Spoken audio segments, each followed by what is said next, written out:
सभी टेट मित्रों को मेरा नमस्कार। एक बार फिर कृष्णाज एकेडमीज में आपका स्वागत है और इस बार फिर एक नए सत्र की शुरुआत करते हैं क्वेश्चन के डिस्कशन के साथ। आज का पहला क्वेश्चन है, सूर्य के हानिकारक किरणों से पृथ्वी को कौन सा स्तर बचाता है। तो सब आपको पता है कि आंसर हमारा है ओजोन स्तर। ओजोन स्तर क्यों है? क्योंकि आपको पता है कि ये ओजोन स्तर क्या करता है, यूवी रेडिएशन या यूवी रेज अल्ट्रावायलेट किरणों को अपने अंदर अवशोषित कर लेता है। तो जब ये अपने अंदर अवशोषित कर लेता है तो सुरक्षा भी प्रदान करेगा। ऐसे ही ओजोन जो वो है ये किस परत में पाई जाती है, क्योंकि यहाँ तो ओजोन स्तर तो कॉमन नेम हो गया, लेकिन टेक्निकल नेम जैसे नाम दे रखा आयन मंडल है या क्षोभ मंडल है, वैसे ही कौन सा मंडल होता है पता है आपको? पिछले पुराने उसमें हम इन सारी चीज़ों को अच्छी तरीके से डिस्कस भी कर चुके हैं। तो ओजोन स्तर को कहा जाता है समताप मंडल। तो इसकी जगह ये भी ऑप्शन हो सकता था कि समताप मंडल जो है वो ये कार्य करता है। तो हमारा आंसर क्या हो गया? हमारा आंसर हो गया ओजोन स्तर। आयन मंडल में आप सभी जानते हैं, आयन मंडल में क्या इसकी उपयोगिता है? ये रेडियो सिग्नल्स के लिए होता है, रेडियो सिग्नल्स के लिए है। क्षोभ मंडल क्या है आप जानते हो, ये वही है जो पृथ्वी को सीधे सराउंड करता है और इसके अंदर क्या होते हैं, विभिन्न प्रकार के मौसमी परिवर्तन होते हैं। विभिन्न प्रकार के मौसमी परिवर्तन इसमें होंगे। एक इसमें ऑप्शन दे रखा है चुंबक मंडल। चुंबक मंडल जो है हमारे पर्यावरण का पार्ट तो है, लेकिन ये 5 स्तरों में नहीं आता, ये बिल्कुल अलग चीज है। आप सब जानते हो कि चुंबक मंडल जो है वो है क्या। इसको अगर हम देखें डिटेल से तो बहुत सारे लोगों ने इसका नाम नहीं सुना होगा। चुंबक मंडल क्या होता है? ये एक कॉमेट के आकार का संरचना है। कॉमेट मतलब जैसे आप हेलीकॉमेट वगैरह आप पढ़ते हो, ठीक है। कॉमेट का आकार का है, बबल लाइक होता है और इसका काम क्या होता है? इसका काम ये होता है पृथ्वी की ओर जो हानिकारक, ठीक है, हार्मफुल या हानिकारक सौर वायु, ठीक है, सौर वायु या जिसको आप कह सकते हो सोलर एयर या सोलर एनर्जी का पार्ट होता है वो आती है, एवं कॉस्मिक रेज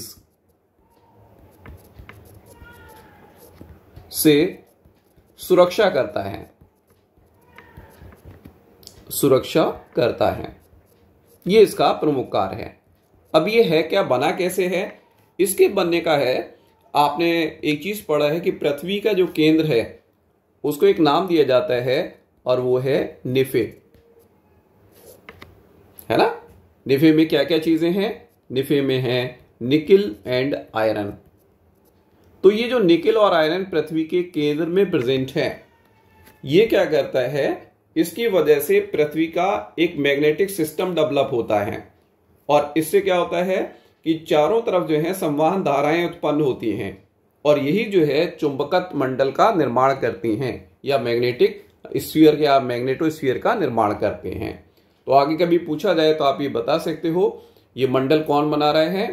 पृथ्वी के केंद्र में क्रोड में प्रेजेंट जो निकिल और आयरन का मिश्रण प्रेजेंट है, जो पिघली हुई अवस्था में है, मोल्टेन अवस्था में है, उसकी वजह से जो संवहन धाराएं बनती हैं, वो संवहन धाराएं जो हैं वो चुंबक मंडल का निर्माण करती हैं। उसका कार्य क्या है?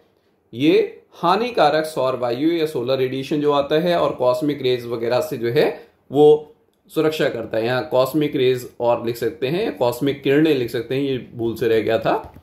ओके, तो हमारा आंसर क्या हो गया इसका? बी। नेक्स्ट देखें, किसी जगह के फ्लोरा और फौना सूचित करता है। फ्लोरा और फौना, ठीक है, इसके लिए आंसर है पेड़ पौधे एवं जंतु। पेड़ पौधों के लिए, ठीक है, जो पेड़ पौधे हैं इनके लिए होता है फ्लोरा और जो जंतु हैं जंतुओं के लिए होता है फौना। और ये जनरली बुक्स के रूप में होते हैं, बहुत वॉल्यूम जो हैं वो इसके जो है पब्लिश होते हैं। और इसमें क्या किया जाता है, किसी एक निश्चित स्थान पर जितने भी पेड़ पौधे पाए जाते हैं उनका विवरण होता है, उनके फोटोग्राफ्स होते हैं, उनके विभिन्न पार्ट को समझाया जाता है, बताया जाता है। ऐसे ही जंतुओं के बारे में जो होगा उसको फौना कहेंगे, जैसे flora of India, flora of England, या किसी भी जगह का। इवन अगर आप किसी भी सिटी में रहते हो, चाहे दिल्ली में रहते हो, तो फ्लोरा ऑफ दिल्ली, ठीक है, फ्लोरा ऑफ लखनऊ, कोई भी हो सकता है। तो जिस जगह का है, ठीक है, अगर हम पूरे का मिला लेंगे तो पूरे वर्ल्ड का फ्लोरा जो है वो हो जाएगा। तो इसका आंसर हमारे पास क्या हो जाएगा, पेड़ पौधे एवं जंतु। बाकी इसमें कोई डिस्कशन का मैटर ज्यादा नहीं है, क्योंकि इनके लिए कोई विशेष जो है बुक्स नहीं लिखी जाती हैं अलग से। अगला हमारा क्वेश्चन है, पारिस्थितिक तंत्र का उदाहरण है। ओके, देखिए अब यहां पर पारिस्थितिक तंत्र में आप सभी को पता है दो चीजें होती हैं, एक होता है अजैविक घटक या कारक, और दूसरा साथ में होता है जैविक कारक। ये दोनों मिलके क्या करते हैं, ये पारिस्थितिक तंत्र बनाते हैं। कोई एक अकेला पारिस्थितिक तंत्र नहीं बना सकता। तो आप देखें, वायु अजैविक घटक है केवल, जल अजैविक घटक है, मृदा अजैविक घटक है। तो आंसर ये अकेले नहीं हो सकते, क्योंकि ये केवल अजैविक घटक का फॉर्मेशन करते हैं। लेकिन तालाब के अंदर, इसके अंदर ये दोनों उपस्थित होते हैं। जैसे आपने पढ़ा, जल है, ताप है वहां पर, या सॉइल भी है वहां पर, विभिन्न प्रकार के पौधे हैं, जंतु हैं, ये सब मिलकर एक पारिस्थितिक तंत्र का निर्माण कर रहे हैं। इसीलिए हमारा आंसर इसमें क्या होगा, इसमें हमारा आंसर होगा तालाब। वायु, जल और मृदा क्या है, केवल अजैविक घटक की फॉर्म में प्रेजेंट हैं। ये हमें ध्यान रखना है। नेक्स्ट अगला क्वेश्चन आता है, कौन जैवीय कारक नहीं है। बिल्कुल देखते हैं, जैवीय कारक मतलब जिसके अंदर जीवन प्रेजेंट है। तो पेड़ पौधे हैं, इनमें जीवन पाया जाता है, जंतु हैं, इसमें भी जीवन पाया जाता है, सूक्ष्म जीव जैसे जीवाणु आप पढ़ते हो, ठीक है, कवक आप पढ़ते हो, ये सारे के सारे जीवित हैं। लेकिन जो प्रस्तर यानी कि पत्थर या स्टोन होता है, ये कैसा है, ये एक अजैविक कारक है। ये क्या है, एक अजैविक कारक है। तो हमारा आंसर भी क्या होगा, हमारा आंसर हो जाएगा डी। डी इसका करेक्ट आंसर है। नेक्स्ट देखते हैं अगला, अधिकतर पेड़ पौधे पाए जाते हैं। पेड़ पौधों की संख्या की अगर हम बात करें तो अधिकतर स्थल मंडल के अंदर पाए जाते हैं। तो हमारा आंसर भी स्थल मंडल है। आप जानते हो जल में भी पौधे पाए जाते हैं, लेकिन स्थल से कम। वायुमंडल में तो लगभग ना के बराबर, प्रकाश मंडल में है पौधे हैं, लेकिन स्थल मंडल में पाए जाने का कारण क्या है, यहां से पौधे को सभी चीजें मिलती हैं। खनिज मिलते हैं, ठीक है, जल भी आसानी से मिल जाता है। मतलब वो सारे तत्व जो क्या है, पौधे की ग्रोथ के लिए आवश्यक होते हैं, ये पौधे कहां से ले लेते हैं, स्थल मंडल से ले लेते हैं। इसीलिए इसका सही आंसर क्या है, स्थल मंडल है। नेक्स्ट देखें, अन्य मृत जीव पर निर्भर करने वाले प्राणी को कहते हैं। तो इसका आंसर हमारे पास है स्कैवेंजर, स्कैवेंजर, अपमार्जक जिसको आप कह सकते हो। ये वो जीव होते हैं जो क्या करते हैं, जो मृत जीवों को खाते हैं। जैसे अगर आप उदाहरण की बात करें तो इसके अंदर उदाहरण आते हैं गिद्ध, ठीक है, इसके अंदर उदाहरण आते हैं सियार, इसके अंदर उदाहरण आते हैं जैसे गीदड़। आपने देखा है जैसे सियार और गीदड़ वगैरह ऐसे जानवर हैं कि जब शेर शिकार करके अपना पेट भर लेता है तो उसके बाद बचे हुए मरे हुए जीव को ये खाते हैं। ऐसे गिद्ध भी आपने देखा है। गिद्ध के बारे में तो ये कहा जाता है कि ये जहां बैठता है वहां के शहर तबाह हो जाते हैं। ये कहावत का मानी जाती है। क्यों? क्योंकि ये केवल मृत जीवों को ही अपने भोजन के रूप में लेता है। पैरासाइट के बारे में आप सब जानते हैं, ये दूसरे जीवित से अपना भोजन लेते हैं। जिसमें हमने आपको बताया एक पैरासाइट है जो परजीवी की तरह रहेगा, अपना भोजन किससे लेगा? दूसरे जीव से लेगा, जिसको आपको बताया था होस्ट कहते हैं या पोषक कहते हैं। और पैरासाइट हमेशा डिसीज कॉज करते हैं, जैसे मलेरियल पैरासाइट आपको बता चुका हूं मैं, एस्केरिस बता चुका हूं, फीता कृमि या टेपवर्म बता चुका हूं, ये सारी चीजें। दूसरा आता है डीकंपोजर। आप देखें यहां पर डीकंपोजर भी क्या करते हैं? ये भी डेड ऑर्गेनिक मैटर पर वर्क करते हैं, डेड ऑर्गेनिक मैटर पर काम करेंगे। और आपको बताया था इसके अंदर क्या होता है, जो ऑर्गेनिक मैटर है इसको इनऑर्गेनिक मैटर में कन्वर्ट कर रहे थे।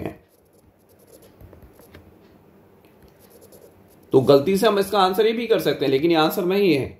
इसके वेंजर भोजन की तरह खाते हैं, फिर उसको पचाते हैं, लेकिन ये क्या करते हैं, ये ऑर्गेनिक मैटर जो उसमें प्रेजेंट है उसको सड़ा के गला के इनऑर्गेनिक मैटर में जो है वो कन्वर्ट करेंगे और उसमें से कुछ चीजें जो उनके काम की हैं उसको अवशोषित कर देंगे। तो ऐसी कंडीशन में जो है ये हमारा आंसर नहीं हो सकता।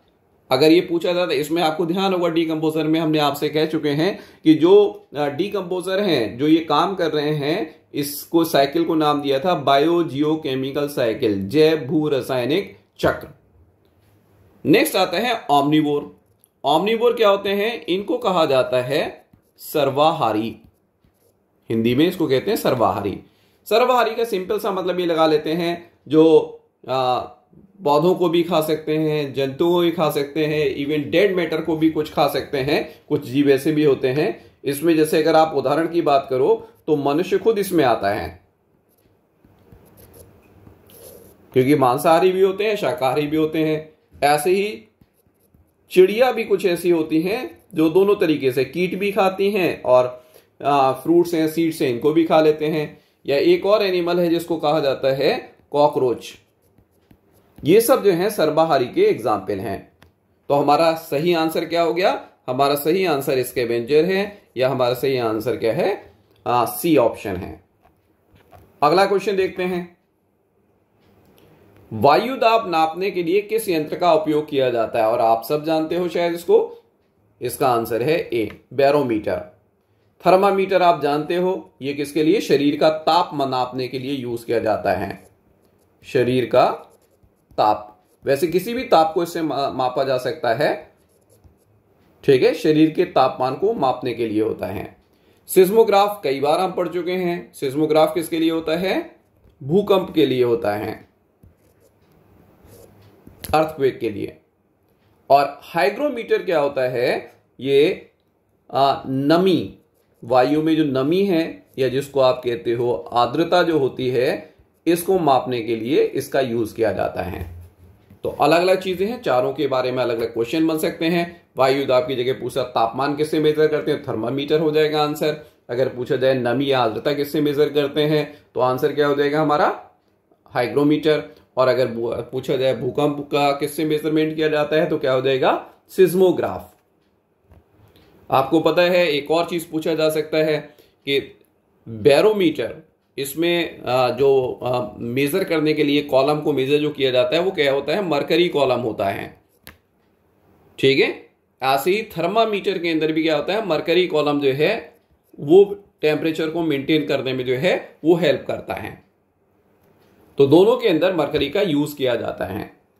अगला क्वेश्चन है हमारा बीटी कॉटन। बीटी कॉटन क्या है? ये एक ऐसा पौधा है जिसको कहा जाता है ट्रांसजेनिक पौधा, ठीक है, ट्रांसजेनिक पौधा। अब ट्रांसजेनिक पौधा कौन सा होता है? ट्रांसजेनिक पौधा वो पौधा है जिसमें बाह्य जीन का मतलब किसी दूसरे से निकाले गए जीन, ठीक है, इनको उसके अंदर इंसर्ट किया जाता है, ठीक है। मतलब क्या है? इनमें बाह्य जीन डाले जाते हैं। बायोटेक्नोलॉजी के थ्रू ये काम होता है। जबकि अगर हम संकर पौधे की बात करेंगे तो इसमें दो विभिन्न प्रकार की प्रजातियों के, दो विभिन्न प्रकार की जातियों के या दो विभिन्न जीनस के बीच में संकरण कराया जाता है, तो उससे एक नई वैरायटी बन जाती है। लेकिन यहां ऐसा नहीं होता, पौधा एक है, अब किसी दूसरे जीव में कोई हमारे लिए ऐसा जीन मिलता है जो हमारे लिए फायदेमंद है, उसको हम इसके अंदर जो है पौधे में डालेंगे या जीव में डालते हैं और उससे फायदा लेते हैं। अब जैसे बीटी कॉटन में क्या किया गया? बीटी कॉटन में ये काम किया गया कि एक जीवाणु होता है, ठीक है, जिसका नाम है बैसिलस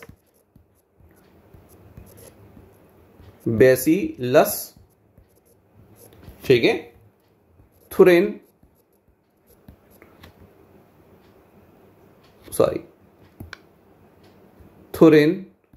थुरिनजिएंसिस,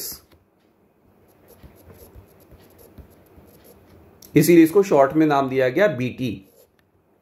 बैसिलस से ले गया बी और इससे लिया गया टी, तो ये क्या हो गया हमारे पास, ये हो गया हमारे पास बीटी कॉटन प्लांट।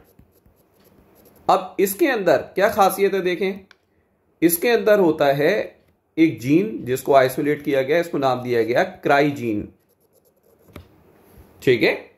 क्राइजीन जो है वो एक प्रोटीन बनाता है जिसको कहा भी जाता है क्राई प्रोटीन। ये क्राई प्रोटीन कुछ इंसेक्ट के लिए घातक होती है, ये जब उनके शरीर में पहुंचती है तो वो उसकी मृत्यु कॉज करता है।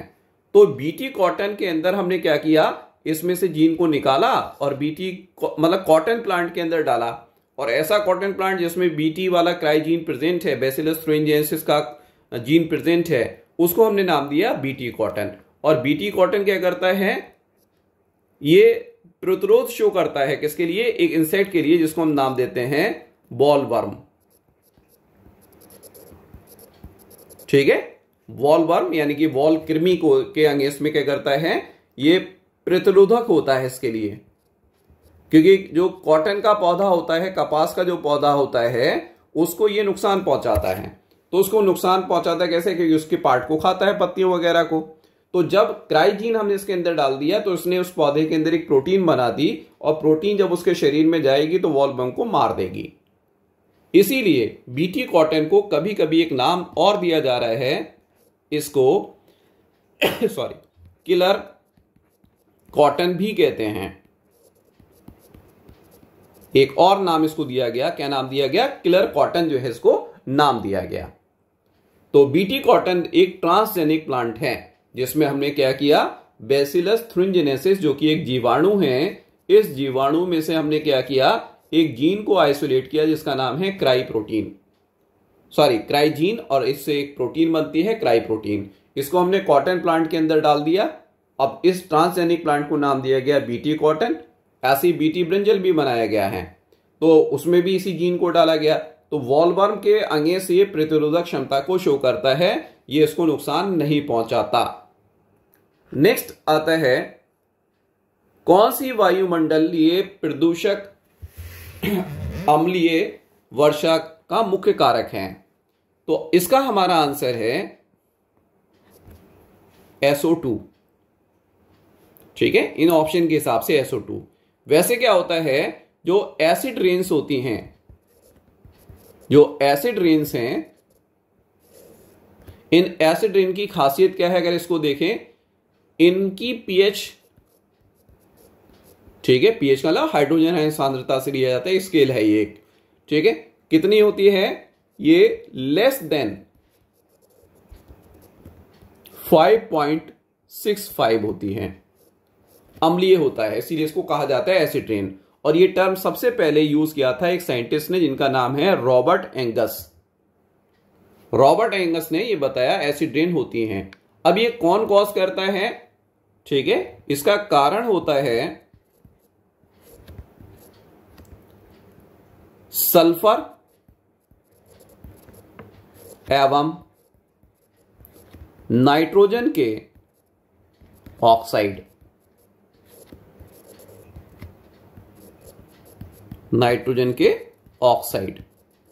तो आपके क्वेश्चन के हिसाब से SO2 सल्फर का है, और दूसरा आप देखें तो NO2 हो सकता है, ठीक है, N2O हो सकता है, NO हो सकता है, ये भी यही काम करते हैं। अब होता है क्या इसमें देखें कि जब वायु प्रदूषण होता है और उसमें ये गैसेस पहुंचती हैं, तो ये जो SO2 है, एक सिंबॉलिक ले रहे हैं, ये H2O क्या करता है, SO2 से बाइंड करता है और एक एसिड बनाता है सल्फ्यूरिक एसिड H2SO4। ऐसे ही जब NO2 प्रेजेंट है, मतलब नाइट्रोजन का कोई ऑक्साइड प्रेजेंट है, तो ये भी वाटर से रिएक्ट करेगा और ये बनाएगा HNO3 और दोनों स्ट्रॉन्ग एसिड की कैटेगरी में आते हैं। और जब इनकी मात्रा वहाँ बढ़ेगी वायुमंडल में और जब उसमें वेपर्स आएंगी तो उसके अंदर ये घुलेंगे और जब बारिश होगी तो उसके साथ पृथ्वी पर आएंगे। इसी को हम नाम देते हैं एसिड रेन्स। तो एसिड रेन हमारे लिए हानिकारक होती हैं। ओके, अब इसमें देखें थोड़ा सा और जानकारी ऐड करना चाहें, इन सब में अगर देखें तो दोनों प्रेजेंट हो सकते हैं। क्वेश्चन के हिसाब से तो हमारा आंसर SO2 होगा, लेकिन जो एसिड रेन या अम्लीय वर्षा होती है उसमें H2SO4 भी होता है, HNO3 भी होता है, लेकिन H2SO4 की मात्रा सबसे ज्यादा होती है और ये लगभग 60 से 70% तक हो सकता है। और HNO3, ठीक है, यानी कि नाइट्रिक एसिड जो होता है ये लगभग 30 से 40% तक होता है।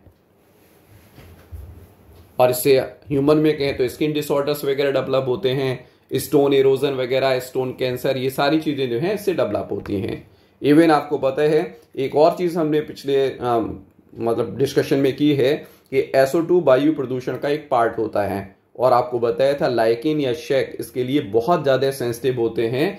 जहां पर भी SO2 का पॉल्यूशन बढ़ता है वहां पर लाइकेंस की डेथ होना स्टार्ट हो जाती है और ये इंडिकेशन होता है, ये इस बात का सूचक होता है कि वहां पर वायु प्रदूषण है और स्पेशली वायु में SO2 की मात्रा अधिक है। नेक्स्ट देखें, आज का नेक्स्ट और लास्ट क्वेश्चन है, निम्न में से कौन सर्वाधिक उत्पादन पारिस्थितिक तंत्र है, मतलब प्रोडक्शन या प्रोडक्टिविटी किसकी सबसे ज्यादा है। तो ये आंख बंद करके आप याद करेंगे, ये होते हैं उष्ण कटिबंधीय वर्षा वन, जिसको आप कह सकते हो tropical rain forest, tropical rain forest, ठीक है। बाकी में अगर देखें टुंड्रा में बहुत कम वेजिटेशन होती है, मरुस्थल में तो बिल्कुल ना के बराबर है। ये दोनों ऐसे हैं जहां पर लगभग ना के बराबर वेजिटेशन है, इसलिए इनकी उत्पादकता ज्यादा नहीं हो सकती। सवाना केवल घास के मैदान होते हैं, ठीक है, ये घास के मैदान हैं और इनमें क्या होता है केवल कुछ वृक्ष होते हैं, ज्यादा नहीं, वृक्षों की संख्या कम है। स्कैटर ट्री आप इसको कहते हो, ऐसे ग्रासलैंड को कहते हैं सवाना।